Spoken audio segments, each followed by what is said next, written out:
തൃശൂർ എളവള്ളിയിൽ ശബരിമല വ്രതത്തിലായിരുന്ന വിദ്യാർത്ഥിയെ കറുപ്പ് വസ്ത്രം ധരിച്ചതിന്റെ പേരിൽ സ്കൂൾ പ്രവേശനം നിഷേധിച്ചതായി പരാതി. ബ്രഹ്മകുളം ഗോകുലം പബ്ലിക് സ്കൂളിനെതിരെ പ്രതിഷേധവുമായി ഹിന്ദു ഐക്യവേദി.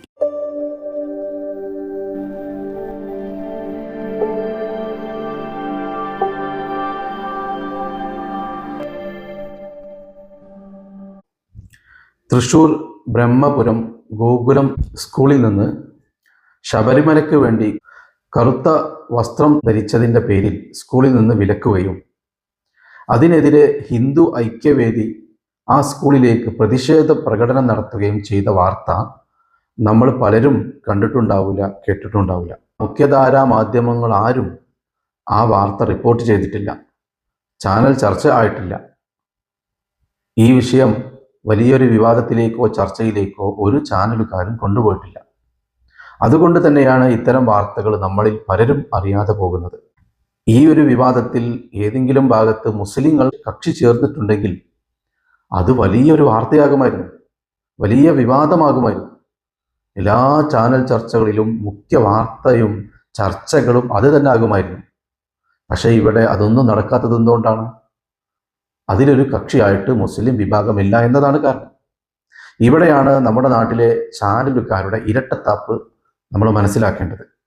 പ്രത്യേകിച്ച് റിപ്പോർട്ടർ ചാനലിൻ്റെ അരുൺകുമാറൊക്കെ എത്രത്തോളം വലിയ രീതിയിലാണ് ഹിജാബ് വിഷയത്തിലേക്ക് പ്രസ്താവന ഇറക്കിയിരുന്നത്. ഇപ്പോൾ ഒന്നും അദ്ദേഹത്തിന് പറയാനില്ല. എല്ലാവരും എലക്ഷൻ ചൂടിലാണല്ലോ. ഹിജാബ് വിഷയത്തിലൊക്കെ എന്തൊക്കെ പുകിലായിരുന്നു നമ്മുടെ നാട്ടിൽ നടന്നിരുന്നത്. ഭരണഘടന അനുവദിച്ചു തന്ന വസ്ത്ര സ്വാതന്ത്ര്യവും മൗലിക അവകാശങ്ങളും സ്വന്തം മതചിഹ്നങ്ങൾ ഉയർത്തിപ്പിടിക്കാനൊക്കെയുള്ള സ്വാതന്ത്ര്യം നിഷേധിച്ചതിൻ്റെ പേരിൽ ഒരു കുട്ടിക്ക് തൻ്റെ സ്കൂളിൽ നിന്ന് പേര് വെട്ടിമാറ്റി മറ്റൊരു സ്കൂളിൽ പോയി ചേരേണ്ട ഒരു അവസ്ഥ കേരളത്തിൽ ആദ്യമായിരുന്നു. ഇപ്പോൾ തൃശ്ശൂരിൽ ഗോകുലം സ്കൂളിൽ നടന്ന ആ ഒരു വാർത്ത നമ്മൾ കണ്ടിട്ട് ബാക്കി കാര്യങ്ങളിലേക്ക് കടക്കാം. യൂണിഫോം ധരിച്ചെത്തണമെന്ന് സ്കൂൾ അധികൃതർ ആവശ്യപ്പെട്ടതിനെ തുടർന്നാണ് പ്രതിഷേധം. ലെവിൻ കെ വിജയനാണ് വിവരങ്ങളുമായി ചേരുന്നത്. ലെവിൻ, എന്നാണ് കുട്ടിയോട് ഈ തരത്തിൽ ആവശ്യപ്പെട്ടത്?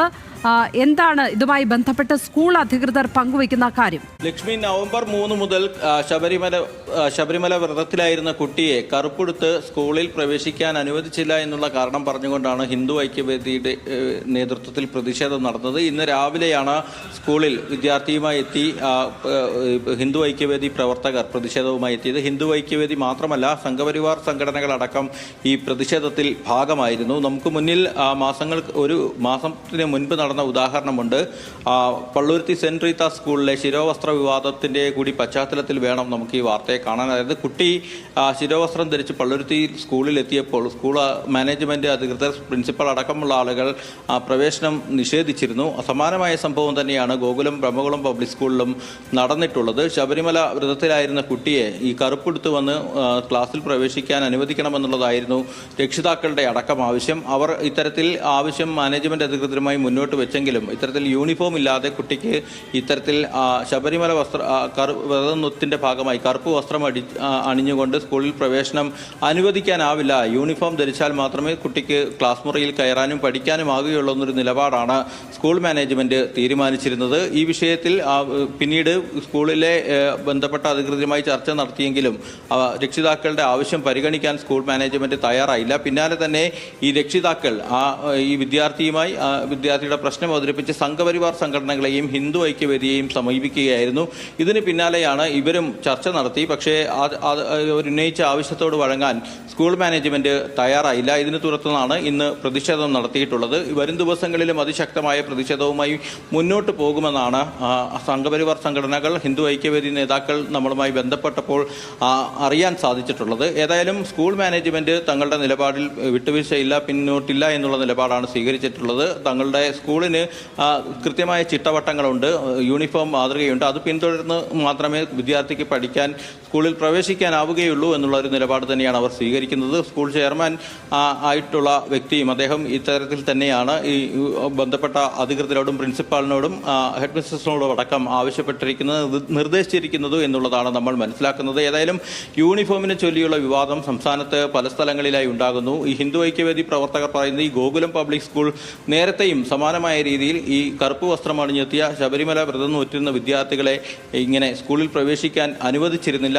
ആ വിഷയം തുടർച്ചയായി ഉണ്ടാകുന്നതോടുകൂടിയാണ് ഇത്തരത്തിൽ ഒരു പ്രതിഷേധവുമായി തങ്ങൾ മുന്നോട്ട് വരുന്നത് എന്നുള്ളതാണ്. ഏതായാലും ഈ വിഷയവുമായി ബന്ധപ്പെട്ടുകൊണ്ട് കുട്ടിക്കോ കുട്ടിയുടെ മാതാപിതാക്കൾക്കോ പ്രതികരിക്കാൻ തയ്യാറായിട്ടില്ല. സ്കൂൾ അധികൃതരുമായി മാനേജ്മെൻറ്റുമായൊക്കെയായി നമ്മൾ സംസാരിച്ചപ്പോൾ സ്കൂളിൻ്റെ വിദ്യാഭ്യാസ വകുപ്പിൻ്റേതായ അടക്കമുള്ള നിർദ്ദേശങ്ങൾ പാലിച്ചുകൊണ്ട് സ്കൂളിൻ്റേതായിട്ടുള്ള ചിട്ടവട്ടങ്ങൾ പാലിച്ചുകൊണ്ട് നിയമാവലികൾ പാലിച്ചുകൊണ്ടുള്ളൊരു തീരുമാനം മാത്രമാണ് ഇത്. ഏതെങ്കിലും ഒരു വിദ്യാർത്ഥിക്ക് ഇളവുകൾ നൽകാൻ ഇക്കാര്യത്തിൽ സാധിക്കില്ല. അങ്ങനെയെങ്കിൽ ഓരോ മതസ്ഥരായ വിദ്യാർത്ഥികൾക്കും വ്യത്യസ്തമായിട്ടുള്ള ഇളവുകൾ നൽകേണ്ടി വരുമെന്നും അതുകൊണ്ട് തന്നെയാണ് ഇത്തരം ഒരു തീരുമാനമെടുത്ത് മാനേജ്മെൻറ്റ് മുന്നോട്ട് പോകുന്നത് എന്നുള്ളതാണ് അവർ നമ്മളെ അറിയിച്ചിട്ടുള്ളത്. ഒരു കുട്ടി ശബരിമലയ്ക്ക് പോകാൻ വ്രതമെടുത്തതിൻ്റെ പേരിൽ തൻ്റെ സ്കൂളിലേക്ക് കറുത്ത വസ്ത്രം ധരിച്ച് എത്തിയതിൻ്റെ പേരിൽ ആ സ്കൂൾ മാനേജ്മെൻറ്റ് ആ കുട്ടിയെ വിലക്കിയിരിക്കുകയാണ്. അതിനെതിരെ ഹിന്ദു ഐക്യവേദി പ്രതിഷേധം നടത്തിയിരിക്കുകയാണ്. റിപ്പോർട്ടർ ചാനലിൻ്റെ അരുൺകുമാർ ഇവിടെ ഒരു പ്രസ്താവനയും കാണുന്നില്ലല്ലോ. അന്ന് അയാൾ പറഞ്ഞതൊന്നും നമ്മൾ മറന്നിട്ടില്ല. എന്താണ് പറഞ്ഞത്? നിങ്ങൾ സ്കൂളുകളിലേക്കും കളിസ്ഥലങ്ങളിലേക്കും മറ്റു പൊതുസ്ഥലങ്ങളിലേക്കുമൊന്നും മതത്തെ കൊണ്ടുവരരുത്, ദൈവത്തെ കൊണ്ടുവരരുത് എന്നാണ് അദ്ദേഹം പറഞ്ഞത്. ആരോടാണ് പറഞ്ഞത്? മുസ്ലിം വിഭാഗത്തോട്. എന്നാൽ ഇവിടെ സ്കൂളുകളിലേക്ക് മതം കൊണ്ടുവന്നത് ആരാണ്? ഹൈന്ദവ വിഭാഗം. ഒരക്ഷരം മിണ്ടാൻ കഴിയുന്നുണ്ടോ? കഴിയൂല. അതാണ് ഡോക്ടർ അരുൺകുമാറിൻ്റെ മുസ്ലിം വിരുദ്ധത എന്ന് പറയുന്നത്. അദ്ദേഹം ആ നിലപാടിൽ ഇപ്പോഴും ഉറച്ചു നിൽക്കുന്നുണ്ടെങ്കിൽ ഈ ഒരു വാർത്തയും അദ്ദേഹം റിപ്പോർട്ട് ചെയ്യട്ടെ. ഈ സമയത്തും അത്തരത്തിലുള്ള പ്രസ്താവനകൾ നടത്തട്ടെ. അന്ന് അയാൾ നിരന്തരം പറഞ്ഞുകൊണ്ടിരുന്ന ഒരു വിധിയുണ്ടല്ലോ, മുസ്താഖ് വിധി, അതിപ്പോഴും നിലനിൽക്കുന്നുണ്ടല്ലോ. അത് എടുത്തു മാറ്റിയിട്ടൊന്നുമില്ലല്ലോ. ഹിന്ദു ഐക്യവേദിയും സംഘപരിവാറും ഒക്കെ അന്നത്തെ നിലപാടിന്ന് മാറ്റിയിട്ടുണ്ട്. അന്നെന്തായിരുന്നു അവരുടെ നിലപാട്? സ്കൂൾ മാനേജ്മെന്റിന് നിയമം പാലിക്കൽ കുട്ടിയുടെ ബാധ്യതയല്ലേ? മുസ്താഖ് വിധിയിൽ പറഞ്ഞത് ഭരണഘടനയ്ക്കു മേലെയാണ് സ്കൂളിന്റെ വിധി എന്നല്ലേ? അതുകൊണ്ട് ആ സ്കൂളിന്റെ നിയമം ബാധിക്കണം, സ്കൂൾ മാനേജ്മെന്റ് ചെയ്തത് ശരിയാണ് എന്നായിരുന്നു സംഘപരിവാറിന്റെയും ഹിന്ദു ഐക്യവേദിയുടെയും ഒക്കെ നിലപാട്. എന്നാൽ ഇന്നവർ മാറ്റി. ഇന്നവർ എന്തു പറഞ്ഞുകൊണ്ടാണ് പ്രതിഷേധം നടത്തുന്നതെന്നറിയോ? ഒരു വിദ്യാർത്ഥിയുടെ മൗലികാവകാശത്തെ സ്കൂൾ മാനേജ്മെന്റ് ലംഘിക്കുന്നു എന്ന് പറഞ്ഞാണ്.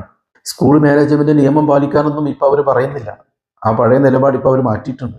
അതുകൊണ്ടാണല്ലോ പ്രതിഷേധവുമായി സ്കൂളിന്റെ മുന്നിലേക്ക് അവർ എത്തിയത്. സ്വന്തം സമൂഹത്തിനൊരു പ്രശ്നം വന്നപ്പോൾ എന്തേ സ്കൂളിന്റെ നിയമം നിങ്ങൾക്ക് ബാധകല്ലേ? മുസ്താഖ് വധി നിങ്ങൾക്ക് ബാധകല്ലേ? അന്ന് ഇവരൊക്കെ പറഞ്ഞിരുന്നത് എന്താണെന്നറിയോ? ആ ഹിജാബ് വിഷയം, സെന്റ് റീത്ത സ്കൂളിൽ നടന്ന വിഷയം ഇത്രയും വലുതാവാൻ കാരണം, വലിയ വിവാദമാവാൻ കാരണം SDPI ആയിരുന്നു എന്ന്. ആ വിഷയത്തിൽ SDPI ഇടപെട്ടത് കൊണ്ടാണ്, പ്രതിഷേധവുമായി ചില SDPIക്കാർ മുന്നോട്ട് വന്നത് കൊണ്ടാണ് ഇത് ഇത്ര വലിയ വിഷയമായത് എന്നായിരുന്നു അന്ന് ഇവരൊക്കെ പറഞ്ഞിരുന്നത്. അതേ പണി തന്നെയല്ലേ ഇപ്പോൾ ഹിന്ദു ഐക്യവേദി ചെയ്തിരിക്കുന്നത്? ഇതാ വിദ്യാർത്ഥിയുടെ മാത്രം പ്രശ്നമല്ലേ? എന്തിനാണ് ഹിന്ദു ഐക്യവേദി ഇടപെട്ടത്? എന്തിനാണ് ഹിന്ദു ഐക്യവേദി പ്രതിഷേധവുമായും ആ സ്കൂളിലേക്ക് ചെന്നത്? അപ്പൊ അന്ന് അവർ എതിർത്ത കാര്യം ഇന്ന് അവർ ചെയ്തുകൊണ്ടിരിക്കുന്നു. എന്നാൽ നിങ്ങൾ കേട്ടോ, അന്ന് ഹിന്ദു ഐക്യവേദിയും സംഘപരിവാറും സ്കൂളിനെ ന്യായീകരിച്ചതുപോലെ ഈ സ്കൂൾ മാനേജ്മെന്റിനെ ന്യായീകരിക്കാൻ ഇവിടെ ഒരു മുസ്ലിം സംഘടനകളും മുന്നോട്ട് വരില്ല, ഒരു മുസ്ലിം പണ്ഡിതനും മുന്നോട്ട് വരില്ല. കാരണം ആ സ്കൂൾ മാനേജ്മെന്റ് ചെയ്തത് ഭരണഘടനാ ലംഘനമാണെന്ന കൃത്യമായ ബോധം ഇവിടുത്തെ മുസ്ലിം വിശ്വാസികൾക്കുണ്ട്, ഇവിടുത്തെ പണ്ഡിതന്മാർക്കും മുസ്ലിം സംഘടനകൾക്കുമുണ്ട്. അതുകൊണ്ടാണ് ആ സ്കൂൾ മാനേജ്മെന്റിനെയോ സ്കൂളിനെയോ ന്യായീകരിക്കാൻ ഒരു മുസ്ലിം സംഘടനകളും മുന്നോട്ട് വരാത്തത്. എല്ലാവരും ആ കുട്ടിയുടെ ഭാഗത്താണ്. കാരണം ആ കുട്ടിയുടെ മൗലികമായ അവകാശങ്ങൾ അവിടെ ലംഘിക്കപ്പെട്ടു എന്ന് എല്ലാ വിഭാഗം ജനങ്ങൾക്കും അറിയാം, മുസ്ലിങ്ങൾക്കും അറിയാം. ഇവർ അന്ന് ചെയ്തതുപോലെ ആ വിദ്യാർത്ഥിയെ കുറ്റപ്പെടുത്താനോ ആ വിദ്യാർത്ഥിയുടെ കുടുംബത്തെ കുറ്റപ്പെടുത്താനോ ആ സ്കൂളിനെ ന്യായീകരിക്കാനോ ഇവിടുത്തെ ഒരു വിഭാഗവും മുന്നോട്ട് വരില്ല. കാരണം ന്യായത്തിൻ്റെ പക്ഷത്ത് നിൽക്കാനാണ് സംഘപരിവാറല്ലാത്ത മുഴുവൻ ആളുകളും ഇവിടെ ചെയ്തുകൊണ്ടിരിക്കുന്നത്, ഇവിടെ ശ്രമിച്ചുകൊണ്ടിരിക്കുന്നത്. സംഘപരിവാർ മാത്രമാണ് ന്യായവും അന്യായവും നോക്കാതെ വർഗീയ ധ്രുവീകരണം ഉണ്ടാക്കാനുള്ള ഒരു ശ്രമം നടത്തിക്കൊണ്ടിരിക്കുന്നത്. ആ സ്കൂളിൻ്റെ നിലപാടിനെതിരെ തന്നെയാണ് ഈ കേരളത്തിലെ മുഴുവൻ മുസ്ലിങ്ങളും നിലകൊള്ളുന്നത്. അതല്ലാതെ ഇത് തങ്ങളുടെ സമുദായത്തിൻ്റെ പ്രശ്നമല്ലല്ലോ. ഇവിടെ ഒരു അമുസ്ലിം കുട്ടിക്കല്ലേ പ്രശ്നമുണ്ടായത്?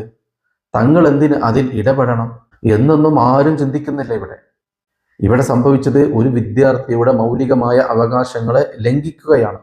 ആ ലംഘനത്തിനെതിരെ പ്രതിഷേധിക്കുന്നതിൽ മതപരമായിട്ടുള്ള ഒരു വിവേചനവും വേണ്ടതില്ല, രാഷ്ട്രീയപരമായിട്ടുള്ള ഒരു വിവേചനവും വേണ്ടതില്ല. ഇത്തരം ഭരണഘടനാ ലംഘനങ്ങൾക്കെതിരെ എല്ലാ വിഭാഗങ്ങളും ഒറ്റക്കെട്ടായി തന്നെയാണ് പ്രതിഷേധിക്കേണ്ടത്. അതല്ലാതെ മുസ്ലിങ്ങൾക്ക് ഒരു പ്രശ്നം വരുമ്പോൾ മുസ്ലിങ്ങൾ പ്രതിഷേധിക്കുക, ഹിന്ദുക്കൾക്കൊരു പ്രശ്നം വരുമ്പോൾ ഹിന്ദുക്കൾ പ്രതിഷേധിക്കുക, ക്രിസ്ത്യാനികൾക്കൊരു പ്രശ്നം വരുമ്പോൾ ക്രിസ്ത്യാനികൾ പ്രതിഷേധിക്കുക. അത്തരത്തിലല്ല നമ്മുടെ നാട്ടിലെ നിയമലംഘനങ്ങൾക്കെതിരെ നമ്മൾ പ്രതിഷേധിക്കേണ്ടത്. നമ്മുടെ പൂർവികരായ ആളുകൾ ആ മാതൃകയല്ല നമുക്ക് കാണിച്ചു തന്നിട്ടുള്ളത്.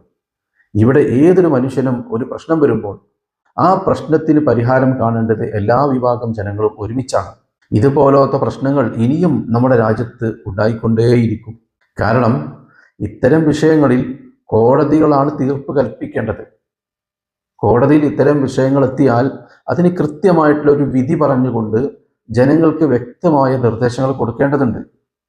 ഭരണഘടനാ സ്ഥാപനങ്ങൾക്കും മറ്റ് രാജ്യത്തുള്ള മുഴുവൻ സ്ഥാപനങ്ങൾക്കും ഭരണഘടന അനുസരിക്കാനോ നമുക്ക് ലഭിച്ച സ്വാതന്ത്ര്യം ഹനിക്കപ്പെടാതിരിക്കാനോ ഉള്ള കൃത്യമായ നിർദ്ദേശങ്ങൾ കോടതിയിൽ നിന്ന് ലഭിക്കേണ്ടതുണ്ട്. വിധി പ്രസ്താവം പുറത്തുവിടേണ്ടതുണ്ട്. ഹിജാബ് വിഷയത്തിൽ സെന്റ് റീത്ത സ്കൂളിൻ്റെ വിഷയത്തിൽ ഈ കോടതിയിൽ കൃത്യമായിട്ടുള്ള ഒരു വിധി പറഞ്ഞിരുന്നുവെങ്കിൽ, വിധി പ്രസ്താവം നടന്നിരുന്നുവെങ്കിൽ ഇത്തരത്തിലുള്ള വിഷയങ്ങൾ നമ്മുടെ കേരളത്തിൽ ഉണ്ടാവുമായിരുന്നില്ല. പക്ഷെ അന്ന് ഈ ഒരു വിഷയത്തിൽ മെല്ലെ കൈ കഴുകി രക്ഷപ്പെടുകയാണ് കോടതി ചെയ്തത്. മെല്ലെ തടി ഊരുകയാണ് കോടതി ചെയ്തത്. ഇത്തരത്തിലുള്ള പ്രശ്നങ്ങൾ കാലാകാലത്തേക്ക് തീർക്കാൻ കിട്ടിയ ഒരു അവസരം കളഞ്ഞു കുളിച്ചു കോടതി എന്ന് പറയേണ്ടി വന്നതിൽ ഖേദിക്കുന്നുണ്ട്. ഇലക്കും മുള്ളിനും കേടുവരാതെ പ്രശ്നം പരിഹരിക്കാൻ മെല്ലെ കൈ കഴുകി രക്ഷപ്പെട്ടു എന്ന് പറയേണ്ടി വരുന്നതിൽ ഖേദമുണ്ട്. സെന്റ് റീത്ത സ്കൂളിലെ ആ ഹിജാബ് വിഷയം കോടതിയിലെത്തിയപ്പോൾ കൃത്യമായിട്ടുള്ള ഒരു വിധി പ്രസ്താവം കോടതിയിൽ നിന്ന് നമ്മൾ കേട്ടില്ല. ഒന്നുകിൽ സെന്റ് റീത്ത സ്കൂൾ ചെയ്തത് ശരിയാണ്, അവർ സ്കൂളിൻ്റെ നിയമമാണ് പാലിച്ചത്, ആ കുട്ടിയുടെ ഭാഗത്താണ് തെറ്റ്, ആ രക്ഷിതാവിൻ്റെ ഭാഗത്താണ് തെറ്റ് എന്ന് കോടതി കൃത്യമായിട്ടുള്ള ഒരു വിധി പ്രസ്താവം നടത്തേണ്ടിയിരുന്നു. അതുപോലെ തന്നെ ഇനി മതപരമായിട്ടുള്ള ഒരു ചിഹ്നങ്ങളോ പബ്ലിക് സ്കൂളുകളിൽ നിങ്ങൾ കൊണ്ടുപോവേണ്ട, അത് കാണിക്കേണ്ട, അത്തരം മതവേഷങ്ങളൊന്നും സ്കൂളിൽ നിങ്ങൾ അണിഞ്ഞു പോകേണ്ട എന്നൊരു നിർദ്ദേശം കോടതി പ്രസ്താവിക്കണമായിരുന്നു. പക്ഷേ കോടതി ചെയ്തിട്ടില്ല. അതല്ലെങ്കിൽ ആ സെന്റ് റീത്ത സ്കൂൾ ചെയ്തത് ശരിയായില്ല, പൂർണ്ണമായും തെറ്റാണ്, അവിടെ ആ കുട്ടിയുടെ ഭാഗത്താണ് ശരിയുള്ളത്, ആ കുട്ടിയുടെ മൗലികമായ അവകാശത്തെ ലംഘിക്കുകയാണ് സ്കൂൾ ചെയ്തിട്ടുള്ളത്.